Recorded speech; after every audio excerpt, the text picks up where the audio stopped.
Sutra Teratai yang Menakjubkan, Bab 14, Praktik Penuh Kedamaian dan Kebahagiaan, Sinfaksang Sutra Teratai episode 1434. Tidak mencari kemajuan adalah kehilangan banyak. Para bodhisattva yang menerapkan praktik penuh kedamaian dan kebahagiaan di tengah para makhluk hendaknya membangkitkan hati maha cinta kasih dan menaruh keibaan dengan pikiran maha belas kasih. Terlebih dahulu harus mencabut penderitaan dari samsara fragmentaris di dalam 3 kelompok alam dan memberikan kebahagiaan yang dipuji oleh ajaran 3 kendaraan. Kita harus bersungguh hati untuk memahaminya. Para bodhisattva yang menerapkan praktik penuh kedamaian dan kebahagiaan. Ketika kita berada di antara para makhluk, bagaimana kita hendak mempraktikkan ajaran Dharma? Buddha datang mengajari kita penuh kesungguhan hati. Bukan saja kita dapat mengerti akan penderitaan dalam kehidupan, namun juga memahami bahwa penderitaan itu berasal dari pikiran yang muncul dari batin kita, yang berkenaan dengan orang, persoalan, dan benda. Tanpa kita sadari, semua ini membuat kita menciptakan berbagai macam kerisauan batin dan mengalami penderitaan yang tak terhitung jumlahnya. Buddha dengan maha kewelas asihannya menggunakan metode untuk mengajari kita, berharap bagi orang yang menerima Buddha Dharma dengan ajaran yang telah mereka terima akan memberikannya lagi kepada orang lain. Buddha berharap semua orang akan mendengarkan Dharma dan menyebarluaskan Dharma satu dengan yang lain. Ini jalan bodhisattva yang diajarkan beliau. Dalam dunia jahat yang seperti ini, masa di mana dunia penuh dengan kekacauan, bagaimana kita dapat menerima Dharma benar? Diri kita sendiri dapat benar-benar menghayati Buddha Dharma tanpa ada penyimpangan. Bagaimana agar kita dapat mengajarkan Buddha Dharma kepada orang lain? Agar orang lain yang menerimanya juga tiada penyimpangan, untuk mengajarkan Dharma yang tanpa penyimpangan atau kesalahan agar dapat menyebar luas di dunia. Ini bukan suatu hal yang mudah untuk dilakukan. Kita sekarang di saat ini bertutur kata harus agar orang tersebut merasa dirinya dipahami, dan memahami ucapan kita tentu tidak gampang.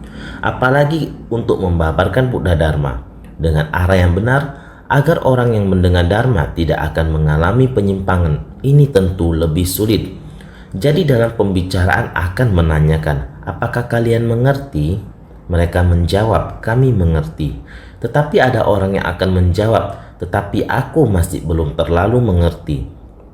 Ketika belum mengerti, maka semestinya ditanyakan lagi, mengharapkan agar apa yang dikatakan dapat dimengerti oleh orang-orang, dapat memahami arti di dalamnya. Ini sangatlah penting, tetapi juga sangat tidak mudah, apalagi Dharma Buddha. Diri kita sendiri saja tidak mudah dapat memahaminya, apalagi membabarkan Dharma agar orang lain dapat memahaminya. Sebenarnya ini sangatlah sulit, tetapi Sang Buddha sangat bersungguh hati membabarkannya dengan harapan dapat membangkitkan tekad dan ikrar agung. Dengan sangat serius Sang Buddha mengatakan, ketika mendengar, mengerti ataupun tidak mengerti, haruslah bersungguh hati mendengar untuk menanam satu benih bajik, menanam ingatan tentang jalinan jodoh baik. Apakah kita memahaminya atau tidak, kita sedang menanam benih karma dalam ingatan kita, dalam kesadaran kedelapan kita, sehingga suatu saat di suatu tempat di masa depan, ketika sebab dan kondisinya tepat, kami akan mengingatnya. Ini akan terasa sangat familiar, sepertinya kita pernah mengalaminya. Kita akan mengingatnya sekalipun kita tidak bisa mempraktekkannya sekarang. Kita harus tetap mendengarkan Dharma dengan sungguh-sungguh. Akan lebih baik jika kita bisa mempraktekkannya setelah mendengarnya. Jika kita tidak bisa berlatih, kita harus tetap mendengarkan. Karena dengan mendengarkan, kita memasukkan benih-benih itu ke dalam ingatan kita. Ini juga sangat bagus. Jadi, kita harus bersungguh hati. Para bodhisattva yang menerapkan praktik penuh kedamaian dan kebahagiaan. Kita bisa merasakan kegembiraan saat mendengarkan Dharma, dan setelah mendengarkan dengan gembira, kita kemudian harus terus memberitahu orang lain agar semua orang bisa mendengarkan bersama, menjadi di tengah para makhluk. membangkitkan hati maha cinta kasih, dan menaruh keibaan dengan pikiran maha belas kasih. Karena makhluk hidup terus melipat gandakan kerisauan, metode apa yang bisa kita gunakan untuk membantu mereka menundukkan kerisauan itu dalam pikiran mereka? Bagaimana kita dapat membantu mereka menerima dharma ini dan memasukkannya ke dalam hati untuk menghilangkan kecenderungan kebiasaan buruk dan meneladani orang dengan kebaikannya? Untuk makhluk yang belum tercerahkan, orang biasa memiliki kebiasaan sangat sulit diubah. Stasiun televisi Taai kita menyiarkan sebuah drama pada jam 8 malam. Pemeran wanita utama tersebut memiliki kebiasaan yang sangat buruk, selalu mengucapkan kata-kata kasar, bertemperamen buruk. Dia sendiri menyadari bahwa saya harus berubah. Namun, setiap kali ingin mengubahnya, dia selalu melakukan kesalahan dan sangat susah untuk mengubahnya. Singkat kata, ketika sebab dan kondisi menyatu karena kebaikan hati suami, ketika bajar ceci diadakan, insan ceci mengajaknya, "Ayo, kita sedang mengadakan bajar di tempat ini. Kita mendengar kamu sangat adil dalam berbisnis. Kita juga ingin mengundangmu datang ke tempat ini untuk menyiapkan kios buah dan berbisnis di sana." Dia benar-benar turut berpartisipasi dan berinteraksi dengan ceci, memahami bagaimana kita membantu orang lain. Sedemikian banyak orang yang berpartisipasi dalam kegiatan besar ini, ternyata semua orang demi membantu orang lain. Selain itu, dia mendengar bahwa banyak orang yang menderita di dunia dan orang-orang yang menerima bantuan dari orang lain. Dia telah banyak mendengar kisah, lalu mengambil kata perenungan Chingse. Dia membawa pulang poster dari kata perenungan Chingse. Dia merasa ada satu kalimat dia seharusnya menampilkannya di depan kios buahnya.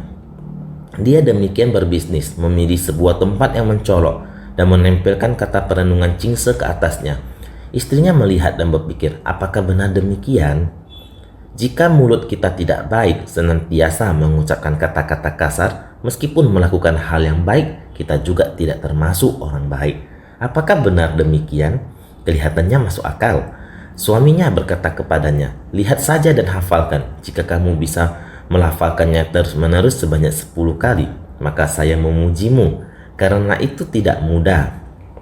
Istrinya berkata, "Ini hanya pepatah singkat, melafalkannya sebanyak 10 kali akan mudah."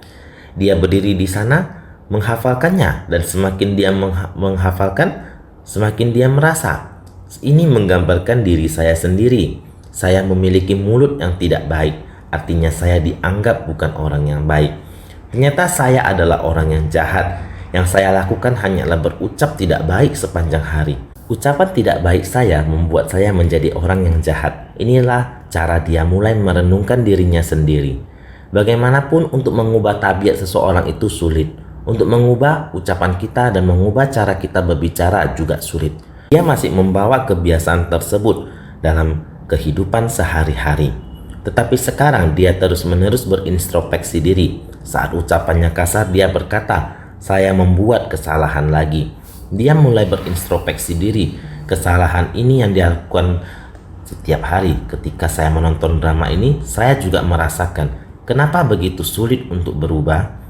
Dia selalu seperti itu sepanjang hidupnya. Drama Taai dengan 20 atau 30 episode ini memperlihatkan bagaimana dirinya sejak kecil hingga anak-anaknya satu persatu menikah dan suaminya dilantik menjadi komite. Itu pun sang istri berpikir, saya masih belum memenuhi syarat. Dia merenungkan dirinya sendiri dan merasa dirinya masih belum berubah. Waktu berjalan begitu saja hingga suatu hari suaminya memanggilnya. Dia tidak menjawabnya, dia bahkan tidak sadar bahwa suaminya sedang berbicara dengannya. Lambat laun dia mulai menyadari, mengapa saya tidak dapat mendengar orang berbicara? Suaminya memanggilnya dengan keras, berbicara kepadanya dengan suara nyaring. Bagaimana mungkin dia tidak mendengarnya? Dia merasa sangat tertekan. Suaminya sangat baik padanya. Dia akan menemaninya jalan-jalan. Dia tidak dapat mendengar suara apapun, tetapi dia melihat orang-orang di luar. Saat mereka masing-masing lewat di depannya, dia berpikir dalam hati, aku telah menyinggung orang itu, saya telah menyinggung orang itu juga. Saat itu dia terus mengintrospeksi diri. Sang suami mengatakan kepadanya seperti ini. Dengan sangat lantang mengatakan kepadanya, Jika Anda memiliki pemikiran ini, maka hanya Anda sendiri yang dapat membuka hatimu sendiri. Saat itu, sang istri buru-buru pergi ke semua orang yang telah dia sakiti, ke mereka yang dia teriaki tanpa alasan terhadap mereka. Dia pergi membungkuk di depan mereka, membungkuk kemudian dia memberitahu mereka bahwa dia salah. Dulu tanpa alasan, karena masalah anak, saya pergi ke toko Anda dan memarahi Anda. Mempertanyakan, mengapa Anda tidak memberitahu saya bahwa anak saya menghabiskan begitu banyak uang di sini? Saya pikir anak saya telah mencuri uang dan membelanjakannya. Saya pikir itu adalah kesalahan penjual, jadi saya datang memarahi Anda. Saya kemudian menyadari bahwa itu adalah kesalahan saya sendiri karena tidak mengajar anak saya dengan benar. Bagaimana aku bisa memarahimu? Dia bertobat di tempat itu. Tetangga sebelah, orang yang buka toko, dia mengatakan, kamu awalnya adalah orang yang sangat baik. Namun, sebenarnya kata-kata yang kamu katakan ini sangat melukai orang. Saya juga ingin menjadi tetangga yang baik, menjadi teman baik. Namun kamu begitu memarahi, saya tidak ingat dan mendendam. Namun hati tetap bisa mengganjal. Saya juga sangat ingin berhubungan, menjadi teman baik. Sekarang saya ingin mengatakan kepada kamu, terima kasih. Terima kasih kamu mengatakannya kepada saya. Saya sekarang tetap bisa terus menjadi teman kamu. Di sana berbicara harus dengan suara keras, kemudian kembali ke sisi suami. Terhadap suami berkata, terima kasih. Saat ini suami lalu mengatakan hal yang berlalu. Saya berkata demikian. Apakah kamu tidak mendengarnya? Mengapa tiba-tiba tidak terdengar? Suara yang sangat keras. Dia lalu sangat kesal. Bagaimana saya bisa demikian? Mengapa semua tidak dengar? Harus bagaimana? Suami lalu pelan-pelan menenangkannya. Tidak masalah. Orang lain berkata kamu tidak mendengarnya, tidak masalah. Saya bisa dengan sabar pelan-pelan berbicara kepadamu. Orang lain berbicara kamu tidak dapat mendengarnya. Saya bisa mendampingi kamu. Saya bisa kembali mengatakannya untukmu, berbicara dengan keras. Dia sangat berterima kasih kepada suaminya. Hatinya tenang kembali. Kenapa tiba-tiba saya tidak dapat mendengar diri sendiri, mengintrospeksi diri. Kemudian menyampaikan kepada suaminya bahwa ketika dia masih kecil, selalu memiliki tabiat yang sangat tidak bagus. Misalnya ketika bermain dengan teman-teman, pergi menangkap kumbang. Setelah kumbang tertangkap, kemudian akan mengikat kaki kumbang dengan seutas benang. Biarkan kumbang itu terus terbang hingga lelah, terjatuh dan mati. Lalu dia mengatakan kepada suaminya, ketika saya masih kecil, kenapa memiliki kebiasaan yang begitu buruk? Waktu kecil sangat galak, lalu mengintrospeksi masa lalunya. Dari kecil sampai dewasa, orang rumahnya, orang tuanya sangat memanjakannya, sangat menyayanginya. Dia selalu arogan dan ugal-ugalan, sangat angkuh. Terhadap orang lain juga demikian. Dengan gampang mengeluarkan kata-kata buruk seperti ini. Dengan gampang mengeluarkan emosinya, menyebabkan dia memiliki temperamen yang begitu buruk. Sejak melihat kata perenungan Ching-se, setelah melihat kata perenungan Ching-se kemudian mengintrospeksi diri. Bertahun-tahun sering mengintrospeksi diri, sekian tahun masih belum bisa memperbaiki sifat buruknya, sangat risau. Terus-menerus menceritakan hal ini kepada suaminya. Suaminya pun memahaminya. Namun, kenapa tiba-tiba tidak dapat mendengarkan? Harus pergi ke dokter. Kemudian membawanya ke dokter. Hasil diagnosa dokter bahwa kesadaran pendengarnya telah melemah, tapi harus segera minum obat untuk mengontrolnya. Mengontrol artinya untuk mengembalikan ke keadaan semula. Sangatlah sulit, tapi jangan memperburuknya seperti ini. Demikianlah drama ini berakhir. Kebiasaan buruk seumur hidup selalu berulang-ulang di tengah kerumunan orang banyak. Dalam pelatihan diri kita, bagaimana seharusnya kita memperbaiki tabiat buruk kita? Yaitu dengan mendengarkan dharma dan menyerapnya ke dalam batin. Kita harus memahami dan menghayati serta memperbaiki tabiat buruk kita setiap saat. Kita harus selalu waspada pada diri kita sendiri. Waspada, kita harus segera berubah. Jika kita berubah, baiklah, saya akan berubah. Namun kebiasaan semacam ini biasanya masih akan terus berlanjut. Oleh karena itu, para bodhisattva yang menerapkan praktik penuh kedamaian dan kebahagiaan, Buddha datang ke dunia ini untuk memperbaiki tabiat buruk kita dengan membabarkan dharma untuk kita. demi kita membuka dan menunjukkan agar kita dapat memahami dan memasuki. Jika kita dapat memahaminya, maka kita harus segera berubah. Jika tidak, ketika waktunya tiba, pembalasan karma terlebih dahulu datang, maka akan terlambat untuk menyesal. Kita hanya dapat mengendalikannya saja, tetapi tidak dapat mengubahnya. Mengubahnya menjadi baik kembali akibat dari penyakit ini adalah diri sendiri harus menanggung buah penderitaannya. Oleh karena itu, kita harus segera menjadi para bodhisattva yang menerapkan praktik penuh kedamaian dan kebahagiaan. Setelah menerima Dharma, kita harus segera mempraktikkannya dalam tindakan nyata. Jika dapat berubah, maka segeralah berubah. Bukan hanya memperbaiki diri kita sendiri saja, tetapi kita juga harus bersumbangsi untuk semua makhluk hidup. Ini dikarenakan makhluk hidup di sepanjang banyak kehidupannya telah mengumpulkan kebiasaan seperti itu, sehingga kita hendaknya membangkitkan hati maha cinta kasih dan menaruh keibahan dengan pikiran maha belas kasih. Bagaimana memberikan kesempatan kepada makhluk hidup untuk menerima Dharma? Setelah menerimanya dapat untuk menghayatinya. Sang Buddha, beliau saat di dunia, murid-murid beliau harus bagaimana untuk dapat menghayati sifat hakiki demikian adanya? Harus bagaimana untuk memahami hakiki dasar setiap orang dengan Buddha adalah setara dalam kebijaksanaan dan sifat kebajikan. Beliau harus merancang ajaran 3 kendaraan, mulai dari mendengarkan dari telinga, suara untuk menghayati dan memahaminya, menjalin kondisi luar untuk tercerahkan, berharap mereka masih dapat berkembang, mencabut penderitaan di dalam 3 kelompok alam. 3 kelompok alam, alam nafsu, alam berwujud, dan alam tidak berwujud. Kehidupan para makhluk di dalam alam nafsu, kondisi kehidupan alam berwujud, alam tidak berwujud, samsara fragmentaris semacam ini. Meskipun semua orang hanya memberi kebaikan bagi diri sendiri, tetapi samsara fragmentaris, samsara perubahan, samsara fragmentaris merupakan akumulasi fragmentaris dari kehidupan ke kehidupan. Lalu terjadi perubahan dalam pikiran kita, muncul, berlangsung, berubah dan lenyap. Kondisi batin kita bagaimana untuk menaklukkannya? Batin bisa fokus, pikiran dapat samadhi, sama sekali di kerumunan orang banyak tidak tercemar, tidak terpengaruhi. Ini harus bagaimana untuk dapat keluar dan masuk tapi tidak terintangi. Inilah yang harus kita pelajari. Jadi, di dalam ajaran 3 kendaraan kita menerima. Setelah mendengarkan suara, kita harus sangat memujinya, sangat bersuka cita. Setelah melihat kondisi luar, kita menghayatinya. Kalau bisa menghayatinya, kita juga harus memujinya. Prinsip kebenaran tentang segala sesuatu di antara langit dan bumi. Setelah mendengarkan ajaran kendaraan besar, kita haruslah sangat bersuka cita. Ternyata memberi manfaat bagi diri sendiri dan orang lain, mencerahkan diri sendiri dan orang lain. Praktik pencerahan sempurna, proses menuju jalan bodhisattva itu kita harus melakukan praktik dalam tindakan nyata.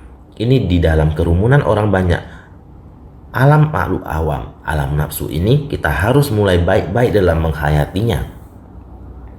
Pikiran dan perbuatan dari makhluk awam, sekalipun beraneka ragam dan sangat berbeda satu sama lainnya, jika ditelusuri ke akarnya, tidak di luar lingkup dari keinginan dan pandangan. Kekuatan karma para makhluk sekalipun beraneka ragam dan sangat berbeda satu sama lainnya, jika dikaji kenyataannya, tidak di luar lingkup dari kejahatan, kebaikan, dan samadhi. Jenis dari para makhluk sekalipun beraneka ragam dan sangat berbeda satu sama lainnya, jika dibedakan secara garis besar, tidak di luar lingkup dari alam nafsu, karma dhatu, alam berwujud, rupa dhatu, dan alam tidak berwujud, arupa dhatu. Pikiran dan perbuatan dari makhluk awam sekalipun beraneka ragam dan sangat berbeda satu sama lainnya. Namun, menelusuri kembali dari akar mendasar mereka tidak pisah dari keinginan dan pandangan keinginan. Dan pandangan ini adalah kita makhluk awam. Kekuatan karma pada para makhluk. Kita menciptakan banyak karma. Bagaimana karma terciptakan? Kekuatan karma, meskipun beribu perbedaan, namun pada kenyataannya tidak terlepas dari karma buruk, karma baik, dan praktik jalan pembebasan kita melalui sila, samadhi, dan prajna. Ada berbagai macam karma kita. Sebenarnya terbagi menjadi 3. Menciptakan kejahatan, ada ribuan macam kejahatan. kita ingin melatih kebajikan, ada kebaikan tak terhingga yang bisa kita latih. Kita ingin melatih sila samadhi dan prajna. Kita perlu waktu. Kita harus segera mencegah kesalahan dan menghentikan kejahatan. Ini membantu melatih batin kita dalam kekuatan samadhi. Ini sangat penting. Oleh karena itu, jenis makhluk hidup juga ribuan macam perbedaannya. Namun jika kita mengkategorikannya, mereka tidak dapat dipisahkan dari alam nafsu, alam berwujud, dan alam tidak berwujud. Inilah yang harus kita selidiki. Ekologi makhluk hidup di alam nafsu, ekologi makhluk hidup di alam berwujud, dan alam tidak berwujud. Kita harus sangat bersungguh hati. Naskah sutra sebelumnya berada di tengah-tengah para perumah tangga dan para monastik, membangkitkan hati maha cinta kasih. Berada di tengah-tengah mereka yang bukan bodhisattva, membangkitkan hati maha belas kasih. Hendaknya berpikir demikian. Orang yang demikian telah kehilangan banyak. Sutra Teratai bab 14, praktik penuh kedamaian dan kebahagiaan. Seperti yang kita bicarakan sebelumnya, baik monastik ataupun berumah tangga, kita yang mempelajari jalan bodhisattva, kita harus terjun ke dalam masyarakat. Kita memunculkan sifat maha cinta kasih dengan harapan mereka dapat bersentuhan dengan Buddha Dharma, dapat mempraktikkannya dalam tindakan nyata. Semua perasaan yang telah dibuat membuat berkah untuk orang banyak. Inilah yang disebut dengan hati maha cinta kasih. Jikalau di tengah orang yang bukan bodhisattva, maka harus menumbuhkan hati maha welas asih. Kita harus memberi semangat dan melakukannya bersama-sama. Memiliki rasa sepenanggungan dan melakukannya bersama-sama. Perasaan ini, oleh karena itu hati maha cinta kasih adalah menciptakan berkah untuk orang banyak. Hati maha welas asih kita merasakan penderitaan makhluk hidup. Penderitaan itu menyatu dengan batin kita, merasakan penderitaan makhluk hidup sehingga kita bisa bersumbangsi dan menciptakan berkah untuk makhluk hidup. Inilah yang disebut maha cinta dan welas asih, maha maitri karuna. Sehingga hendaknya berpikir demikian. Jika orang-orang ini tidak bisa melakukannya, ini akan kehilangan manfaat besar. Kita juga telah membicarakannya di bagian depan. Badan manusia laksana sebuah perahu besar. Kita semua adalah nahkodanya. Baik kendaraan maupun perahu berawal dari satu pantai menuju ke pantai seberang. Kita sendiri juga memerlukan kendaraan tersebut. Jikalau kita membangkitkan tekad bersama, kendaraan saya juga dapat membawa kalian bersama. Misalnya seperti di Singapura atau Malaysia. Untuk mendengarkan Dharma, mereka menukarkan kendaraan kecil dengan kendaraan yang lebih besar. Saya harus berangkat pagi-pagi sekali. Saya sepanjang jalan terus menjemput semua orang bersama-sama untuk mendengarkan. Wow, itu harus berangkat pagi-pagi sekali. Mereka sangat bersuka cita mendengarkan. Mereka yang memiliki mobil sendiri dan menyetir sendiri masih dapat mengajak orang lain untuk menerima kebahagiaan Dharma. Inilah sarana pelatihan diri. Tubuh sebagai sarana pelatihan diri. Kita sendiri dapat mendengarkan Dharma dan dapat membimbing orang lain untuk mendengarkan. Jika semua orang tidak mendengarkan, maka akan kehilangan manfaat besar. Ini sangat disayangkan. Dengan demikian, kehilangan kesempatan untuk memahami Dharma dan mengembangkan kebijaksanaan. Telah kehilangan kesempatan.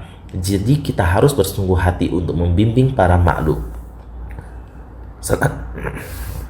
Selanjutnya Sutra lalu mengatakan, sekalipun Tathagata menggunakan metode terampil untuk membabarkan Dharma sesuai dengan kondisi dan kapasitas, namun orang-orang ini tidak mendengar, tidak tahu, tidak sadar dan tidak bertanya, tidak yakin dan tidak paham. Sutra Teratai bab 14, praktik penuh kedamaian dan kebahagiaan. 6 hal yang berkelanjutan: tidak mendengar, tidak mengetahui, tidak menyadari, juga tidak bertanya, juga tidak meyakini, juga tidak memahami. Inilah para makhluk menimbulkan rintangan bagi diri kita sendiri. Tathagata adalah maha welas asih, menemukan prinsip kebenaran agung dunia, menemukan setiap orang memiliki sifat hakiki kebuddhaan. Setiap orang memiliki kebijaksanaan yang setara dengan Buddha, dapat menghayati semua hal duniawi, semua hal dan benda tidak lain adalah memiliki esensi yang sama dengan batin. Batin dan kebenaran sejati adalah satu esensi. Dengan satu pandangan dapat memahami segalanya. Kebijaksanaan semacam ini, kebijaksanaan meliputi alam semesta dan seluruh alam Dharma, mencakup seluruh kebenaran sejati alam semesta.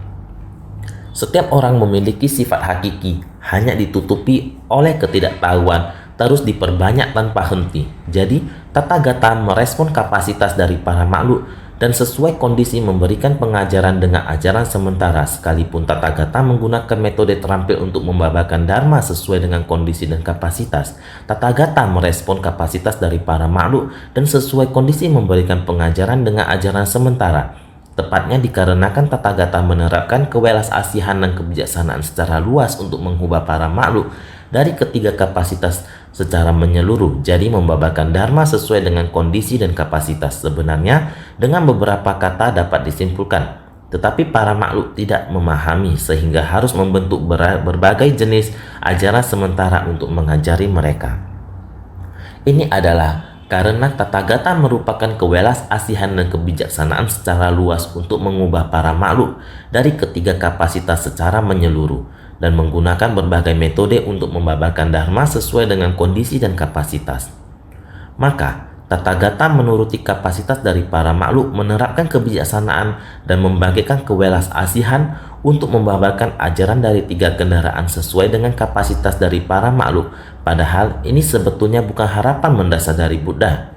Para praktisi dari dua kendaraan tidak paham akan harapan mendasar dari Buddha, tetapi melekat pada kendaraan kecil, mencari manfaat untuk diri sendiri dari kendaraan kecil, menganggapnya sebagai jalan sejati untuk terbebaskan. Tidak mencari kemajuan, ini adalah sebuah kehilangan banyak. Kewelasasihan Buddha berharap semua orang dapat membangkitkan maha belas kasih. Semua orang mengetahui penderitaan, melihat penderitaan orang lain seolah-olah merasa kita sendiri yang menderita, merasa tidak rela. Dengan kasih sayang universal, membantu dan mengubah para makhluk. Membantu dan para makhluk diperlukan kebijaksanaan tanpa membeda-bedakan. Memahami apakah penderitaan para makhluk ini berasal dari penderitaan batin atau berasal dari kekurangan materi. Apakah penderitaan fisik ini telah lama berdiam dalam diri atau sesuatu yang sangat sederhana, sementara penderitaan singkat inilah yang perlu kita analisis. Maka menurut kapasitas para makhluk, kita harus menemukan cara membebaskan mereka dari sumber penderitaan. Oleh karena itu, kita harus menerapkan kebijaksanaan dan membangkitkan kewelasasihan. Menerapkan bodhisattva harus mengerti bagaimana menerapkan kebijaksanaan ini untuk membedakan penderitaan para makhluk, harus membangkitkan maha belas kasih, bersumbangsi sepenuh hati dengan niat tulus menyelamatkan semua makhluk, membebaskan para makhluk dari penderitaan, harus menerapkan kebijaksanaan dan membangkitkan kewelasasihan untuk membabarkan ajaran dari tiga kendaraan sesuai dengan kondisi para makhluk, disesuaikan dengan kapasitas dari para makhluk dalam membabarkan berbagai dharma. Sebenarnya, membabarkan begitu banyak dharma bukanlah harapan mendasar dari Buddha. Harapan mendasar Buddha yakni begitu sederhana dan jelas, yakni untuk memberitahu semuanya bahwa kalian juga merupakan seorang Buddha, memiliki kebijaksanaan yang setara dengan Buddha. Hati Buddha dan hati para makhluk tiada beda. Begitu sederhana, namun tidak berdaya karena para makhluk tidak dapat memahaminya. Sehingga Buddha harus menggunakan kebijaksanaan dan welas asih, harus menyesuaikan kapasitas dari para makhluk, membabarkannya dalam waktu lebih dari 40 tahun, memberi bimbingan dengan sabar dan secara sistematis. Yang sejati ini, dharma sejati, Buddha masih menyimpannya dalam dasar hatinya. Jadi dalam kurun waktu 42 tahun sebelumnya, padahal ini sebetulnya bukan harapan mendasar dari Buddha, bukanlah hal yang ingin dibabarkan oleh Buddha. Namun tidak ada pilihan lain kapasitas dari para makhluk seperti ini. Jadi para praktisi dari dua kendaraan tidak paham akan harapan mendasar dari Buddha. Para praktisi dari dua kendaraan tidak dapat memahaminya sehingga tetap melekat pada kendaraan kecil, mencari manfaat untuk diri sendiri dari kendaraan kecil, menganggapnya sebagai jalan sejati untuk terbebaskan. Menganggapnya sebagai jalan sejati, menganggap bahwa dengan mencari manfaat untuk diri sendiri, jika saya bisa terbebaskan maka sudah menuntaskan segala hal. Menganggapnya seperti ini sehingga tidak mencari kemajuan, maka ini adalah sebuah kehilangan banyak. Kita tidak berusaha memahami, maka kita sudah kehilangan kesempatan untuk dapat mendengar dharma, kesempatan untuk membuka kebijaksanaan kita, sehingga merupakan sebuah kehilangan banyak. Mengapa? Karena namun orang-orang ini tidak mendengarkan, tidak tahu, tidak sadar. Dikarenakan tidak mendengarkan sutra ini, makanya tidak tahu kalau Tathagata datang hanya demi mengajarkan tentang urusan bodhisattva. Juga tidak sadar kalau yang sudah direalisasikan sebetulnya bukanlah pemadaman pikiran yang pamungkas ini, juga merupakan sebuah kehilangan banyak. Tidak mendengar, tidak tahu, dan tidak sadar dikarenakan kita tidak mendengarkan ajaran kendaraan besar. Kita hanya terus berdiam diri. Kita tidak mau dengan sungguh hati menghayati ajaran kendaraan besar, sehingga tidak tahu kalau Tathagata datang hanya demi mengajarkan tentang ajaran Bodhisattva. Karena mereka hanya melekat pada lingkup atau lingkaran ajaran kendaraan kecil, mereka tidak mau mengambil langkah selanjutnya untuk menerima ajaran Bodhisattva dari Sang Buddha. Mereka tidak mau mendengar prinsip ini sehingga mereka tidak tahu Tathagata karena alasan ini maka datang ke dunia, karena ingin mengajarkan ajaran Bodhisattva. Juga tidak sadar kalau yang sudah direalisasikan sebetulnya bukanlah pemadaman pemikiran yang pamungkas. Ini juga adalah sebuah kehilangan yang besar ataupun banyak. Mereka mengira bahwa hanya dengan memberikan kebaikan pada diri sendiri sudah disebut sebagai pelatihan diri yang tertinggi atau terunggul. Mereka tidak tahu harus sungguh-sungguh untuk masuk ke kerumunan orang sampai batin atau hati mereka bisa masuk keluar tanpa tercemar. Ini barulah Dharma sejati. Mereka tidak tahu tentang ini. Jadi ini merupakan sebuah kehilangan yang besar. Tidak bertanya, tidak yakin, dan tidak paham. Mereka tidak bertanya, tidak yakin, dan tidak paham, sehingga tidak mengetahui ajaran kendaraan sebelumnya. Sang Buddha sebelumnya mengajar 3 kendaraan tentang Sravaka, Pratyekya Buddha, ajaran Bodhisattva. Selama 42 tahun beliau mengajar juga terdapat orang berkapasitas besar, sehingga bagi mereka yang berkapasitas besar, Sang Buddha juga membabarkan Dharma untuk mereka. Tetapi para praktisi kendaraan kecil tidak mau dengan sungguh hati menghayati ajaran kendaraan besar. Sekarang sudah hadir di persamuan Sutra Teratai. Saat ini Sang Buddha tidak tahan hanya berdiam diri terhadap orang yang hanya memberikan kebaikan pada diri sendiri, sehingga Sang Buddha sekarang membabarkan Sutra Teratai, berharap bisa mengubah keseluruhan 3 jenis kapasitas, sehingga terlebih dahulu mengajarkan 3 kendaraan, kemudian mengajarkan kendaraan tunggal. Tidak bertanya, tidak yakin, dan tidak paham, artinya tidak tahu kalau 3 sebelumnya dan 1 kemudian adalah urutan dalam membabarkan Dharma. Mereka tidak mampu bertanya, tidak mampu meyakini dan menerimanya, tidak mampu memahaminya. Ini adalah kehilangan banyak. Berhubung kita semua sedang melatih diri, maka engkau harus mendengar walaupun engkau tidak mempraktikkan dengan tindakan nyata. Setidaknya dalam ingatan kita akan tersimpan memori tentang kendaraan besar. Panjang pendeknya jiwa kehidupan setiap orang tidak sama. Jalinan jodoh juga beda. Terlepas dari apapun jalinan jodoh engkau, jika kehidupan panjang atau pendek engkau harus mendengarkan ajaran kendaraan besar. Oleh karenanya harus mengetahui 3 sebelumnya dan 1 kemudian adalah urutan dalam membabarkan Dharma. Setiap Buddha mempunyai ajaran yang sama. Setiap sosok Buddha sebelum memasuki nirwana pasti akan membabarkan Sutra Teratai. Maka kita harus mendengarkan. Ini disebut urutan pembabaran Dharma oleh para Buddha yang datang ke dunia. Tidak boleh tidak bertanya. Kita harus bertanya, mendengarkan. Jika tidak paham walaupun sudah mendengarkan, engkau harus bertanya. Tidak boleh tidak meyakini dan menerimanya. Kita harus punya keyakinan, harus percaya. Walaupun engkau tidak mampu mempraktikkan dengan tindakan nyata, tidak mampu merasakannya, namun engkau tetap harus yakin, tidak boleh tidak memahaminya dan tidak mengerti. Kita harus mempercayainya, menghayatinya. Kita harus berusaha dengan sungguh hati. Mengapa orang lain bersukacita melakukan apa yang mereka lakukan dengan sungguh hati? Cobalah mengamati dan menghayati. Jika tidak, engkau tidak bertanya. Tidak ingin bertanya, juga tidak ingin meyakini dan menerima, juga tidak ingin memahami. Dengan demikian akan kehilangan banyak. Oleh karena itu, jangan tidak bertanya, tidak meyakini, dan tidak memahami. Jika demikian, maka akan kehilangan banyak, kehilangan kesempatan. Dikarenakan tidak bertanya dan tidak meyakini kalau ajaran kendaraan tunggal adalah kebijaksanaan Buddha yang setara dan setiap orang punya bagian dengannya. Dikarenakan tidak bertanya dan tidak meyakini kalau ajaran kendaraan tunggal adalah kebijaksanaan Buddha yang setara dan setiap orang punya bagian dengannya, adalah demi membuka dan menunjukkan pengetahuan dan pandangan Buddha kepada semua makhluk agar mereka memahami dan memasukinya. Tetapi para praktisi dari 2 kendaraan tidak tahu, tidak bertanya, tidak yakin, dan tidak paham.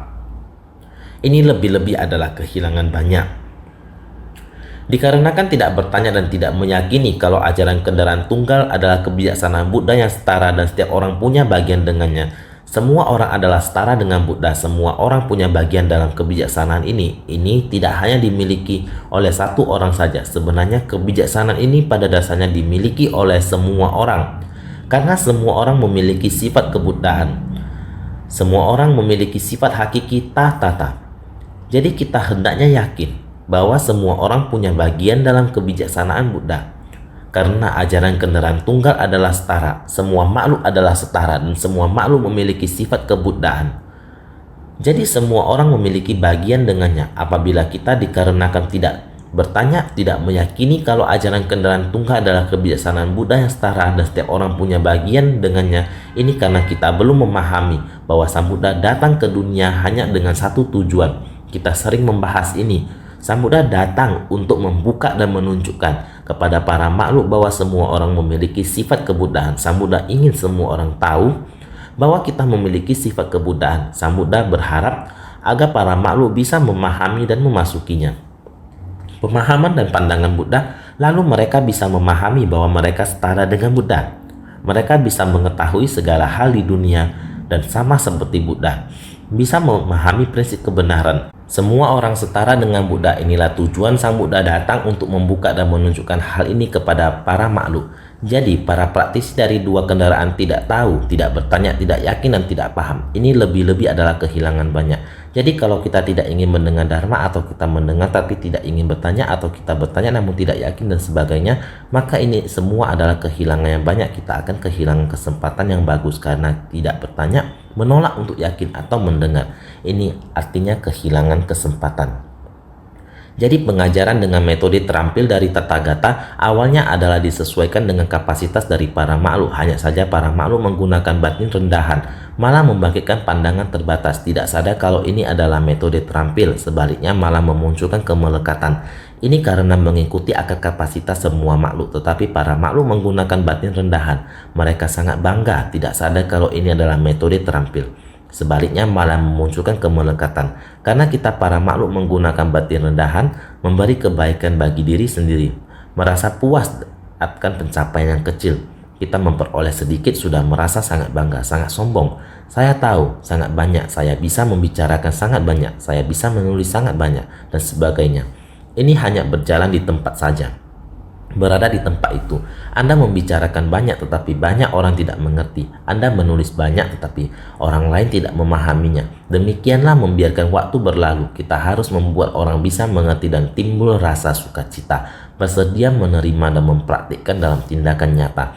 Kita belajar dan berbuat dengan memperoleh kesadaran dari pembelajaran. Ini juga sudah pernah kita bahas. Jika Anda tidak mempraktikkannya dalam tindakan nyata, bagaimana Anda bisa menghayatinya, menyadarinya, dan memahaminya? Seseorang harus mengalami sendiri supaya tahu akan suka dan dukanya. Oleh karena itu, para makhluk tidak boleh menggunakan batin rendahan, menganggap diri kita sudah tahu banyak.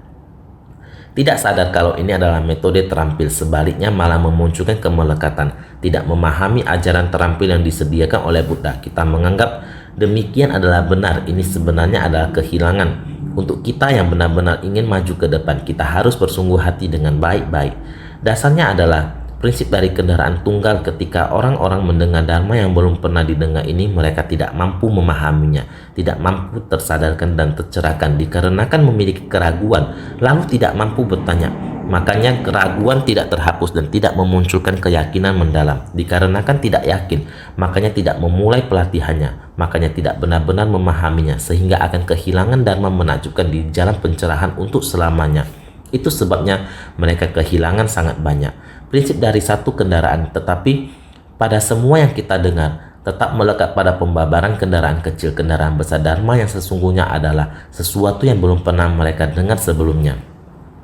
Pada kebenaran yang sesungguhnya kita memang awalnya ialah memiliki sifat Buddha, bahwa setiap orang memiliki sifat hakiki kebuddhaan. Semua dari kita pastinya bisa menjadi seorang Buddha.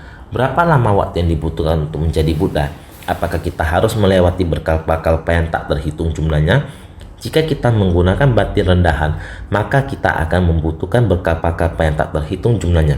Jika kita menggunakan akal kapasitas unggul kita, tercerahkan seketika, pencapaian seketika, karena kamu sudah memahaminya hingga tuntas. Kamu mengerti, maka akan dapat mencapainya, sepertimu dan yang lainnya. Kita sadar akan ajaran Buddha yang tercerahkan. Kita mengetahui semua pandangan Buddha. Jika dapat seperti ini, karena ini adalah tujuan utama kita, tetapi masih begitu banyak dharma yang belum terdengar oleh kita. Oleh karena itu, masih banyak dharma yang belum kita ketahui. Dengan begitu, kita belum bisa menyadarinya, menghayatinya, dan merealisasikannya. Kondisi batin kita setelah kita menghayati Buddha Dharma, yakni kondisi batin hening dan jernih, tekad yang luhur dan luas, kita masih belum mampu mencapai kondisi seperti itu. Kita masih ada kerisauan yang kasar, malu awalnya di tanah tandus. Oleh sebab itu, dikarenakan memiliki keraguan lalu tidak mampu bertanya, kita dengan jelas mengetahui kita memiliki keraguan. Namun karena tidak mau bertanya, makanya keraguan tidak terhapus dan tidak memunculkan keyakinan mendalam. Karena keraguan Anda belum terpatahkan, bagaimana Anda bisa percaya dengan batin yang mendalam? Dikarenakan tidak yakin, makanya tidak memulai pelatihannya. Karena kamu tidak percaya, sehingga kamu tidak bersedia mempraktikkan dalam tindakan nyata dan tidak benar-benar memahaminya. Karena inilah sehingga kita tidak bisa mengerti, sehingga akan kehilangan dharma menakjubkan di jalan pencerahan untuk selamanya. Itu sebabnya mereka kehilangan sangat banyak. Kita telah kehilangan sangat banyak. Jelas sekali bahwa dharma ada di depan kita, jelas sekali dalam kehidupan kita sehari-hari, tetapi kita masih sangat jauh dari dharma. Dari 6 hal ini, mendengar, tahu, sadar, bertanya, yakin, dan paham, khususnya benar-benar meyakini dan memahami adalah paling sulit ditemukan. Di antara 6 ini, benar-benar ini, kita harus menggunakan batin yang tulus. Kita harus dengan kebenaran, dengan pandangan yang benar, kita harus menerima, meyakini, kita memahami. Ini yang paling penting, tetapi ini sangatlah sulit. Sebenarnya, tingkat kesulitan ini sangat tinggi. Supaya kamu dengan batin tulus menerima ajaran Buddha yang sejati, mungkin sangat sulit. Karena saya mendengarkan sutra, saya memiliki ego. Kalian katakan saya ragu, kalian katakan saya tidak bahagia, kalian katakan dan lain-lain. Mana bisa benar-benar dengan batin tulus? Kamu tidak memiliki pengetahuan dan pandangan yang benar. Bagaimana memutus kerisauan? Jika kamu tidak benar-benar memiliki keyakinan benar, bagaimana bisa menerima ajaran Buddha? Dikatakan ketulusan, kebenaran, keyakinan, dan kesungguhan. Ketulusan, kebenaran, keyakinan, dan kesungguhan kita ini masih belum dibangun. Bagaimana kamu membangkitkan 4 ikrar agung untuk melatih 6 paramita dan segala praktiknya? Untuk membimbing para makhluk untuk memutus kerisauan dan mempelajari ajaran Buddha.